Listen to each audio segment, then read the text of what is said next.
Mayroon tayong dalawang Toyota na ginagawa po ngayon. Ito, Avanza. At ang sira po nito mga boss, nag-overheat. At mayroon din po tayong ginagawa doon, isa sa kabila, Toyota Altis. Overheat din po ang sira. So ngayon mga boss, isa-isahin po natin i-check ito kung bakit po, kung anong dahilan kung bakit nag-overheat po ang makina nito. Dito naman sa Avanza mga boss, dito sa Toyota Avanza, ito lagi po nagbabawas ng tubig po ito.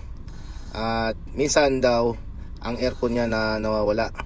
So ngayon mga boss, i-check po natin ang pan motor nito. Baka isa po sa dahilan po kung bakit nag-overheat po ito at nagbabawas ng tubig dito sa radiator.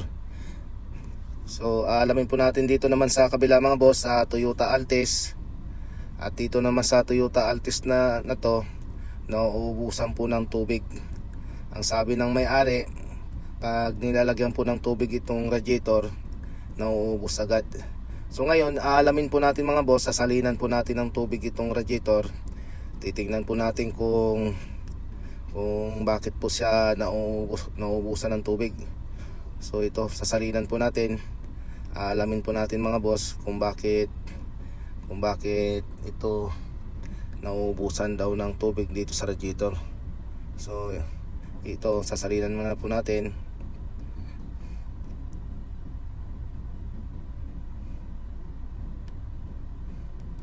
Titingnan po natin dito mga boss, baka may mga tagas po ito sa ilalim. Sisilipin po natin kung saan po kung ano pong pinagmulan, kung bakit po nauubusan po ng tubig itong radiator na to. So dito sa side po na to, so may nakikita na po tayo mga boss, tubig, malakas pong tagas. So dito po sa kanyang radiator,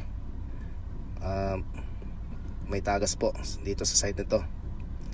Tapos mayroon din po dito sa kabila mga boss, mas malakas ang tagas niya.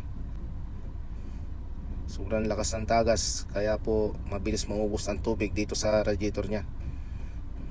So ang tagas po dito sa kabila mga boss, maaari po ang water pump po ang sira po dito sa side na to, water pump, kasi nandito po nakalagay ang kanyang water pump. So dalawa po ang sira nito mga boss, radiator sa water pump. Dito naman sa buong bula, so obserbahan na natin to mga boss, kasi butas nga yung radiator sa water pump at nagkaroon pong hangin yung tubig niya. So ang gagawin natin dito mga boss, papalitan muna natin ng radiator at water pump. Titingnan natin kung mawawala po itong bula nito sa tubig pag nakakapitan na po natin ang radiator sa water pump. Dito naman po, mainit na po itong tubig sa radiator. Itong makina ito mainit na. So chinecheck na po natin ito mga boss. Alamin po natin nito kung gumagana ang kanyang pinaka-pan motor po sa radiator. So ito tinitingnan natin mga boss. Medyo mainit na po ang tubig po dito sa radiator. Dahil dito mga boss, sa radiator hose sa ibaba, mainit na. Ibig sabihin, pag mainit na siya, nagbukas na po ang kanyang thermostat. So dito naman mga boss, naobserbahan po namin dito sa kanyang pan motor, ayaw po niya gumana. So ayaw po mandar ang pan motor niya, kahit mainit pa po ito, ayaw pa rin gumana ang kanyang pan motor.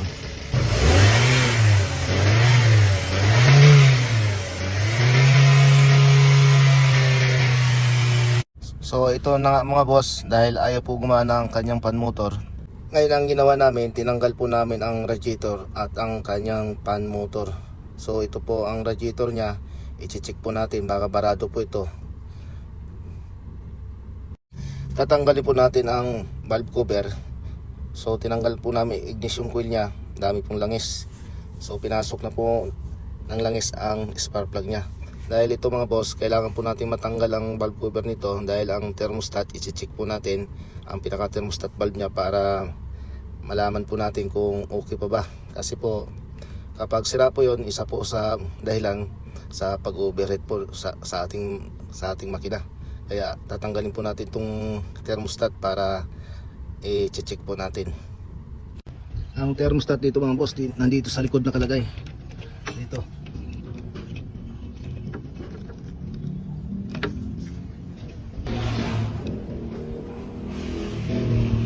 Isusunod naman natin mga boss ang water pump, i-check po natin.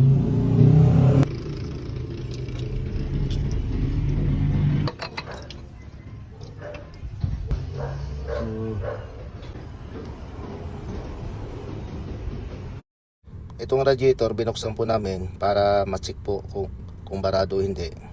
Dahil po nag-overheat nito, para makasigurado po tayo na bago ikabit yung radiator na wala siyang bara.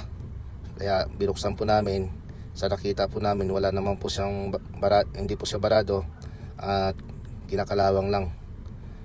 So ito po siya. Ngayon mga boss, ang gagawin natin, itong thermostat okay pa naman to, papalitan po natin. Pati ito pong radiator okay pa naman to, pero dito sa pinaka aluminum niya mga boss, kinakalawang. So ito po, baka di magtagal pag ikinabit natin to, baka biglang tumagas po ito. Kaya ang gagawin po natin nito mga boss, papalitan po natin ng bago na radiator. So ito po, kinakalawang na po yung pinakalinya po ng tubig sa radiator. So ito na mga boss ang papalitan natin dito. Pumayag naman po yung may-ari na palitan yung radiator dahil nga po medyo lumang-luma na po ang kanyang radiator. Palitan na po natin yan. At ang kanyang thermostat. So ito po ang kanyang thermostat. Papalitan na po natin to para sa panigurado lang po. Ito po ang kanyang water pump ang boss, papalitan po natin. So ito po yung bago. At ang kanyang fan motor. Dahil ang fan motor po nito mga boss, isa sa may sira. So hindi na po gumagana itong luma. So papalitan po natin itong ng bago. At dito naman sa Altes, so ito po yung bago niya, radiator. Kukulan po natin itong mga boss. At ang kanyang water pump, papalitan na po natin to dahil may tagas po ito. So ito po yung radiator niya na luma, biyak po rito mga boss, kaya tumagas. So ito po. So ayan mga boss, natapos na po natin ikinapit po lahat, radiator saka mga water pump at saka thermostat. Kinapit na po natin dito sa Avanza. Ito na i-testing na po natin mga boss. Obserbahan po natin kung bubulwak pa ba itong kulat dito sa radiator. So papainitin natin ito mga boss dahil kakapaandar na po natin. Titingnan po natin mamaya, obserbahan na po natin ngayon sa Altes. So ngayon mga boss, malalaman po natin kung may bula pa ba itong kulat. So inaandar na po natin ng medyo matagal, wala po yung bula. Ibig sabihin okay po ang cylinder head gasket po nito, wala po silang problema. Kahit i-revolution po natin yung accelerator, hindi po siya bumubulwak.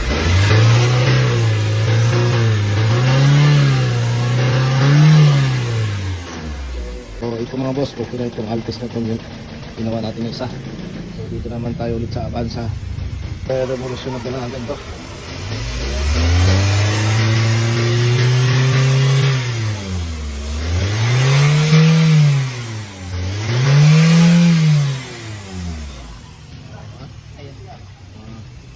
Wala na po sa bula mga boss, hindi na siya bumubula.